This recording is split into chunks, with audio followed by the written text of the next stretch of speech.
Well, welcome everybody to another interview from Israel. And we have with us again Rabbi Mordecai Weiss, who is going to share again some of the things that are very much part of the lifestyle in Israel while they are at war with Hamas. So we are glad to have you with us, Mordecai.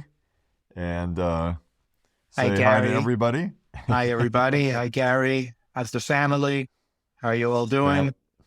family is good. Good. We're still in prayer and doing all that we can for Israel, for raising funds and keeping the prayer going. So um, we're interested in how you're doing. And you mentioned talking a little bit about the reserves there in Israel and how that really works in this time of war. So please share with us.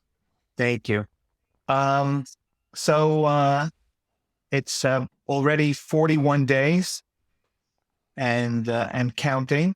Uh, as we've spoken about previously, this isn't something that's going to be over soon.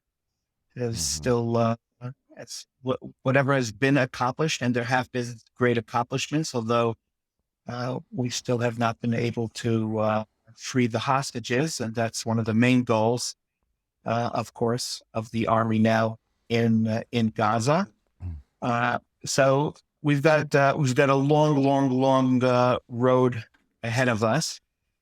I noticed today the news. Uh, there is usually a daily announcement of one, two, three soldiers that have been killed in battle.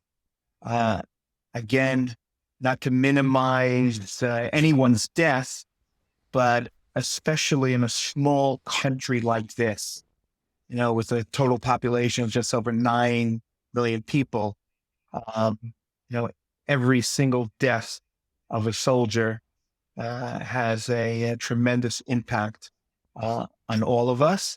Um, so, in addition to the over 1,000 deaths of the civilians and army personnel who were killed in the first days of this war. An additional 50 soldiers have been killed until now. And there are daily funerals going on all over the country. And all of this takes a very heavy toll on all of us.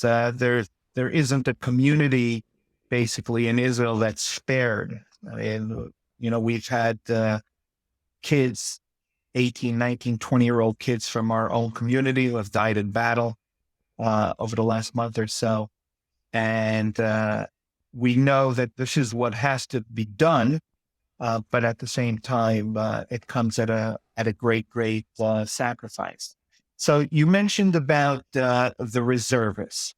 So, like any country, like most countries in the world, we have an active military force, the IDF, Israeli Defense Forces. Um, on a good day, we have something like 170,000 active members. And with those 170,000 active members, we have enough personnel to take care of whatever job needs to be done, not during times of war. Now, of Mhm. course, on some level, you could argue that in a certain way, we're always at war. We're the war on terrorism and Hezbollah to the north and Hamas to the south, intelligence, Iran, and all of that stuff. But for the most part, the 170,000 active members of the military um, is enough to handle that caseload. But built into that system, again, because we're such a small country, again, with the population of only 9 million people, we are very, very dependent on the reservist. And very simply, a reservist is, for the most part, an individual, an Israeli soldier who has already served his required 2-3 years when he was 18, 19 years old. And then, even after he finishes his required service, every year for a couple of days, couple of weeks, depending what his responsibility is, he's required to go keep up with his training, so he's fresh. So just in case in times of war, the reservists can be called up, and they are very, very much a very important element, backbone for the success during the time of war. And that's why it's always very key whenever there's a conflict here, that Israel has enough time to call up its reserves, because we're so dependent on them. We have close to 500,000 reserves in the country. Reservists usually remain active into their 40s, although I've seen reservists even older than that. And right now we have hundreds of thousands of reservists that have been called up. Now, not every reservist is, of course, going to be sent into Gaza, but what those reservists can often do is cover, let's say, guard duty that other soldiers, that active soldiers were doing, so that active members of the military can actually go into battle if necessary. But still, we also do have reservists fighting in Gaza, commanders, officers, and the unfortunate aspect of that is that, again, as tragic as it is for an 18, 19-year-old boy, girl to die in battle, reservists are, for the most part, family men, people with children, one child, two children, people with homes, with wives and children. And just the other day, one of the reservists were killed in battle in Gaza, leaving behind 6 children. Wow. And this is not necessarily unheard of, unfortunately. But again, yes. So do the both the men and the women who have been active military serve this same time of being in the reserves? As to the best of my knowledge, most of the bulk of the reserves are men, because again, the country recognizes that to take a mother away, from her children, leaves the challenge of who's going to take care of the kids. But there are female reservists that serve in the army as well. So we have both, but the bulk, I believe, the bulk is mostly men. And that's a required service, right? Yes, they're required to remain reservists. Yes. And so, watching on social media, fathers or sons, returning home from battle, very often having not been able to be in contact with their family for days or even weeks. And then they get a day off and they're able to come home. And I've seen, films of these reunions. They're just, so touching. The children are just so happy, and parents and wives. And And of course, unfortunately, it's temporary. You get home, you come home for a day or two if you're lucky, and then you got to get back to battle because the country is counting on you. And we're all united, and the soldiers that are fighting out there, as difficult as it is for us to just continue on with life as if nothing is going on. That's exactly what our soldiers want us to do. That's what they're fighting for. They're fighting for that our kids can continue to go to school, and that we can continue to live. And that's exactly what we're doing at this time, as difficult as it is. Well, that leaves a large hole in many aspects of the society then, because those are all, like you say, they're working people and they're family people, and all of a sudden they're pulled out of that part of their lives. But that really, again, is another way in which the whole of Israel is tremendously impacted by these guys being called up. Yeah. By the way, I'll give you a funny example. So as many of the people listening to you right now know, that I'm an Israeli tour guide. And as many of you realize, since October 7th, I have not been very busy.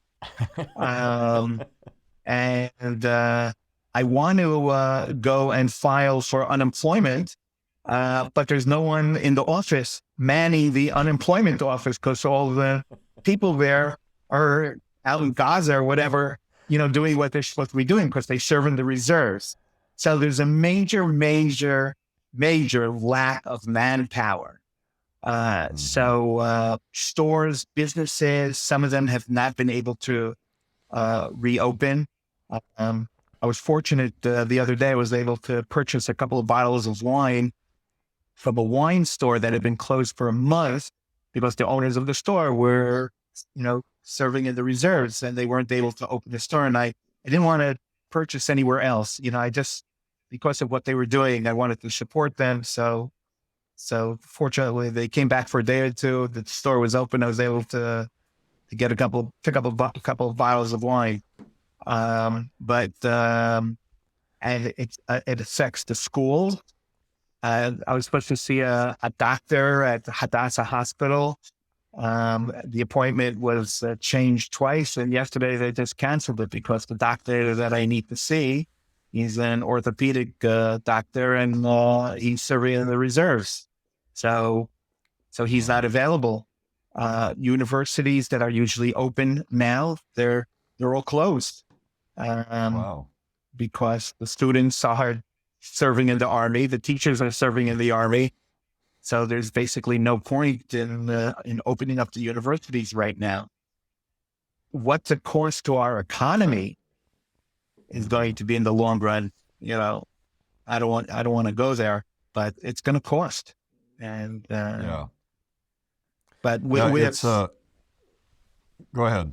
No, I was just saying, we're all behind the government with this. We know what has to be done. We know that it's going to take a while. We just want to make sure that the government understands that, we're willing to make this sacrifice on the condition that we take it to the end. That, we need victory. We need to bring home those hostages. We need to make sure that these terrorists cannot commit any type of atrocity like that again, God forbid. And we're very much united with our government to see this through. Yeah. I was wondering whether there's been any more assistance that's come from other countries. I know that was something that I was really burdened to see happen, as well as the financial support and the other things that are being done. Has there been any influx like the cowboys that came to help with the ranching? That was pretty funny. Wasn't that great? Well, I noticed that that the Senate and the House of Representatives of the United States have finally been able to move ahead to make sure that the U.S. government doesn't close down. at least for the next couple of months. And I assume that there's funding in there for Israel. There was a big march in Washington on Tuesday, and we were very impressed with the numbers of people that showed up, hundreds of people, thousands of people. And I heard the comment that, like, how did you get hundreds of thousands of people together like that? And like nobody was burning flags. And what kind of demonstration is that? You know, everybody's so polite, saying thank you to the police. Whoever heard of that? You know.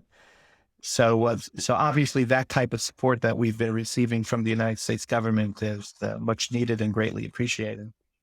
Yeah. Well, there really has been, which I've been glad to see. There is a response against all of the pro-Palestinian protests, and that was what really initiated the event in Washington, D.C., where they got almost 300,000 people Correct. out. And that's a big number.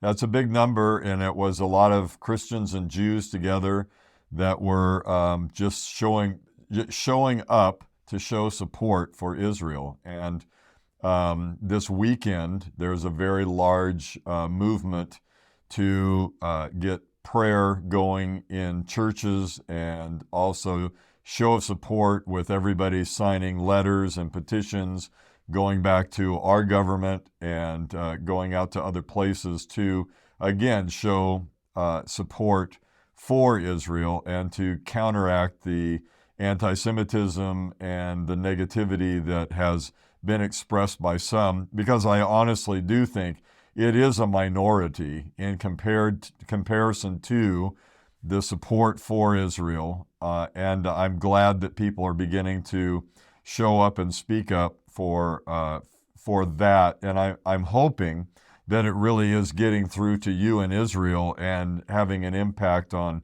the country and the society there, that there is a lot, and it's a deep level of support for you. Well, you know how the media plays its game, and mostly what we're being shown here are, the signs publicizing the hostages being ripped down. So from a distance, it doesn't look so good. But I understand what you're saying, and it's true. And you remind me, I saw an article, I think it was in the newspaper today, playing up how there are a number of Christian Israelis that are fighting right now in the IDF as well. I agree with you. There is a lot of broad support out there, but more often than not, the media is more interested in playing up on the negatives than on the positives. Yeah. Well, it's it is as much of a media war as it is a military event, and I think that I think we're seeing, hopefully, some light in the expression of that, because you have to get the facts out. You have to get the truth out to countermand the idiocy that exists in some of these protests. Like I've heard people pointing out, the fact that you've got the LGBTQ community over here for Hamas. Well, they have no idea that if they were in an area that was overseen by Hamas, they would be decapitated, because they don't allow that type of thing. So, it just doesn't even make sense if you have enough understanding. Well, I actually saw a nice piece of news today reported that Amazon is resuming free deliveries to Israel. So I'm assuming, Amazon's coming back. So, there must be light at the end of the tunnel. Yes.